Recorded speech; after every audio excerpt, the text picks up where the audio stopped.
1 table spoon അളവിൽ Kashmiri chilli പൗഡറും നമ്മുടെ പോപ്കോണൊക്കെ പൊട്ടിത്തെറിക്കത്തില്ലേ അതുപോലെ പൊട്ടും ഇത്. ഹലോ, ജിഞ്ചർ ഗാർലിക് കിച്ചൻ്റെ പുതിയൊരു വീഡിയോയിലേക്ക് എല്ലാവർക്കും സ്വാഗതം. ഇന്ന് നമ്മൾ ഉച്ചയൂണിന് പറ്റിയൊരു അടിപൊളി ഐറ്റം ഉണ്ടാക്കാൻ വേണ്ടിയിട്ടാണ് നമ്മുടെ കക്ക ഇറച്ചി തോരനാണ് ഇന്ന് ഉണ്ടാക്കാൻ പോകുന്നത്. അതിന് വേണ്ടി ഞാൻ കക്ക നല്ലതുപോലെ വാഷ് ചെയ്ത് ക്ലീൻ ചെയ്ത് എടുത്തിട്ടുണ്ട്. അപ്പോൾ കുഞ്ഞു കക്കയൊക്കെ ആണെങ്കിൽ നമുക്ക് മഞ്ഞൾപ്പൊടിയൊക്കെ ഇട്ട് വേവിക്കുമ്പോൾ അതിൻ്റെ വിഷാംശമൊക്കെ പോകും. പക്ഷേ വലിയ കക്കയാണെങ്കിൽ മസ്റ്റായിട്ടും അതിൻ്റെ ഉള്ളിലൊരു അഴുക്കുണ്ട്, ഒരു കറുത്ത ഒരു ഇതുണ്ട്, അതത്ര നല്ലതല്ല. അപ്പോൾ അതുകൊണ്ടിട്ട് അത് നല്ലതുപോലെ ക്ലീൻ ചെയ്തെടുക്കണം. അപ്പോൾ ഞാൻ നല്ലതുപോലെ അതിനെ ക്ലീൻ ചെയ്തെടുത്തിട്ടുള്ളതാണ്. അപ്പോൾ ഇനി നമുക്കത് വേവിച്ചെടുക്കാം. അപ്പോൾ അതിന് വേണ്ടിയിട്ട് നമ്മൾ ജസ്റ്റ് അതൊന്ന് പ്രസ് ചെയ്യുമ്പോൾ തന്നെ അഴുക്ക് പൊക്കോളും. അപ്പോൾ ഇനി വേവിച്ചെടുക്കാൻ വേണ്ടിയിട്ട് ഒരു 1/4 കപ്പ് അളവിൽ വെള്ളം ഒഴിച്ചു കൊടുക്കാം. പിന്നെ നമ്മളിതിലേക്ക് ഒരു 1/4 ടീസ്പൂൺ അളവിൽ മഞ്ഞൾപ്പൊടി ഇട്ട് കൊടുക്കുന്നുണ്ട്.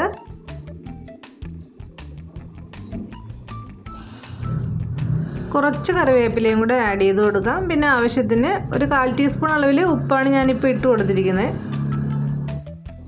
നമ്മൾ ജസ്റ്റ് ഇതിനെ ഒന്ന് മിക്സ് ചെയ്ത് കൊടുക്കാം. മിക്സ് ചെയ്ത് കൊടുത്തതിന് ശേഷം ഒന്ന് മൂടി വെച്ച് വേവിച്ചെടുക്കാം.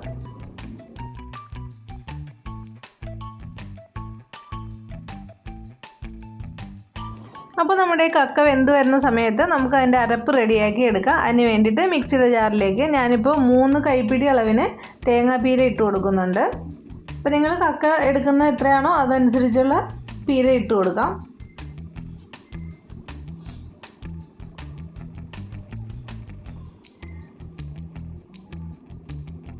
പിന്നെ ഞാൻ അതിൻ്റെ അകത്തേക്ക് മീറ്റ് മസാലയാണ് ഇടുന്നത്. നിങ്ങൾക്ക് ഗരം മസാല വേണമെങ്കിൽ ഗരം മസാല ഇട്ട് കൊടുക്കാം. ഞാനിപ്പോൾ 1.5 ടേബിൾ സ്പൂൺ അളവിൽ മീറ്റ് മസാലയാണ് ഇട്ട് കൊടുത്തിരിക്കുന്നത്.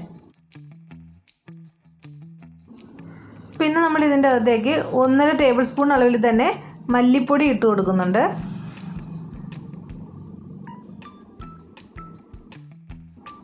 ഒരു 1/2 ടേബിൾ സ്പൂൺ അളവിൽ കുരുമുളക് പൊടി ഇട്ട് കൊടുക്കുന്നുണ്ട്. കക്ക ഇറച്ചിക്കൊക്കെ കുറച്ച് സ്പൈസി ആയിട്ട് ഇരിക്കുമ്പോഴാണ് അതിൻ്റെ ഒരു ടേസ്റ്റ് എന്ന് പറയുന്നത്. പിന്നെ കുട്ടികൾക്കൊക്കെ കൊടുക്കാനാണെന്നുണ്ടെങ്കിൽ നമ്മൾ കുറച്ച് എരിവ് കുറച്ചിടുക.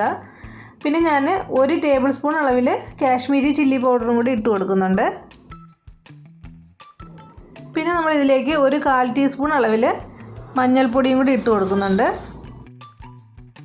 നമ്മളിത് ഇനി വെള്ളമൊന്നും ചേർക്കാണ്ട് തന്നെ ഇതിനൊന്ന് അരച്ചെടുക്കുകയാണ്. അതായത് ജസ്റ്റ് ഒന്ന് ക്രഷ് ചെയ്തെടുക്കുകയാണ് ചെയ്യുന്നത്. കണ്ടോ, ഇത് വെള്ളമൊന്നും ഒഴിക്കാണ്ട് തന്നെ എടുത്തിട്ടുള്ളതാണ്. കക്കയിറച്ചി ഇവിടെ വെന്ത് കിട്ടിയിട്ടുണ്ട്. അപ്പോൾ കുറച്ചും കൂടെ ഒന്ന് വെള്ളം വറ്റാനുണ്ട്. അപ്പോൾ കുറച്ചൊന്ന് വെള്ളം കൂടെ വറ്റിക്കോട്ടെ. ഇപ്പോൾ ഞാനിവിടെ ഒരു പാൻ വെച്ചിട്ടുണ്ട്. അതിൻ്റെ അകത്തേക്ക് എണ്ണ ഒഴിച്ചു കൊടുത്തിട്ടുണ്ട്. അപ്പോൾ എണ്ണ ചൂടായി വരുമ്പോഴത്തേക്ക് നമുക്ക് കടുക് ഇട്ട് കൊടുത്തു. കടുക് ഒന്ന് പൊട്ടി വരട്ടെ.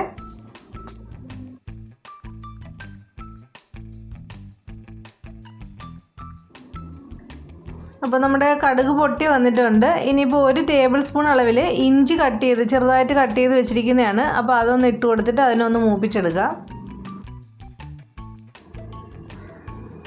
അപ്പോൾ ഇഞ്ചി ഒന്ന് മൂത്ത് വന്നു കഴിഞ്ഞാൽ പിന്നെ നമ്മൾ ഒരു 1.25 ടേബിൾ സ്പൂൺ അളവിൽ നമ്മുടെ വെളുത്തുള്ളിയാണ് ഇട്ട് കൊടുക്കുന്നത്. അപ്പോൾ കക്ക ആയതുകൊണ്ട് ചിലർക്ക് ഗ്യാസിൻ്റെ പ്രശ്നമൊക്കെ ഉണ്ടാവും. അപ്പോൾ ഇഞ്ചി വെളുത്തുള്ളിയൊക്കെ ഒരല്പം കൂടുതലിടുന്നത് നല്ലതാണ്.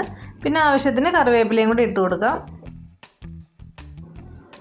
അപ്പോൾ നമ്മുടെ ഇതെല്ലാം ഒന്ന് നല്ലതുപോലെ മൂത്ത് കിട്ടിയിട്ടുണ്ട്. അപ്പോൾ ഇനി നമ്മൾ വേവിച്ച് വെച്ചിരിക്കുന്ന കക്ക ഇതിൻ്റെ അകത്തേക്ക് ഇട്ട് കൊടുക്കാൻ പോവുകയാണ്.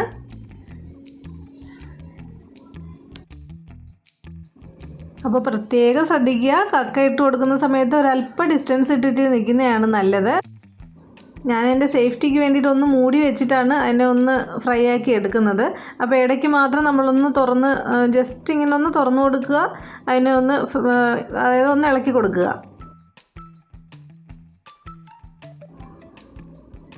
ഇതുപോലെ ഇങ്ങനെ ഒന്ന് നമ്മുടെ മുഖത്തേക്ക് തെറിക്കാത്ത രീതിയിൽ ആ മൂടി ഒന്ന് വെച്ചിട്ട് വേണം ഇതൊന്ന് ഇളക്കി കൊടുക്കാനായിട്ട്. അല്ലെങ്കിൽ അത് നമ്മുടെ പോപ്കോണൊക്കെ പൊട്ടുന്ന പോലെ പൊട്ടി തെറിക്കുന്നതാണ് കേട്ടോ. ഇത് വീണ്ടും മൂടി വെച്ച് കൊടുത്താൽ മതി. അപ്പോൾ അതെല്ലാം ഇങ്ങനെ പൊട്ടി വരും. അപ്പോൾ നമ്മുടെ കക്ക ഇവിടെ ഫ്രൈ ആയി വന്നിട്ടുണ്ട്. ഇനി ഓവറായിട്ട് ഇതങ്ങോട്ട് ഫ്രൈ ആക്കി എടുക്കണ്ട, എങ്കിൽ ആ കക്കയുടെ ടേസ്റ്റ് ഒന്നും നമുക്ക് കറക്റ്റായിട്ട് അറിയാൻ പറ്റത്തില്ല. അപ്പോൾ ആവശ്യത്തിന് ഫ്രൈ ആയി വന്നിട്ടുണ്ട്. ഇനി നമുക്ക് അരച്ച് വെച്ചിരിക്കുന്ന അരപ്പൊന്ന് ഇട്ട് കൊടുക്കാം.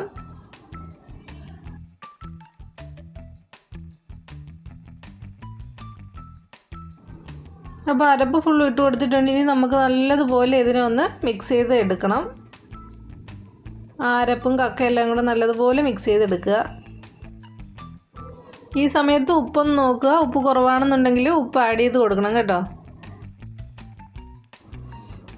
അപ്പോൾ നമ്മുടെ കക്ക ഫ്രൈ ഇവിടെ റെഡി ആയിട്ടുണ്ട് കണ്ടോ. അപ്പോൾ എല്ലാവരും ഒന്ന് ട്രൈ ചെയ്ത് നോക്കുക. ട്രൈ ചെയ്ത് നോക്കിയിട്ട് ഇഷ്ടമായാൽ എൻ്റെ വീഡിയോ ഒന്ന് ലൈക്ക് ചെയ്തേക്കുക, ഷെയർ ചെയ്യുക, കമൻറ്റ് ഇടുക. ഒന്ന് സബ്സ്ക്രൈബ് ചെയ്തതിന് ശേഷം ഓൾ എന്ന് പറയുന്ന ബട്ടണും കൂടെ ഒന്ന് പ്രസ് ചെയ്തേക്കുക.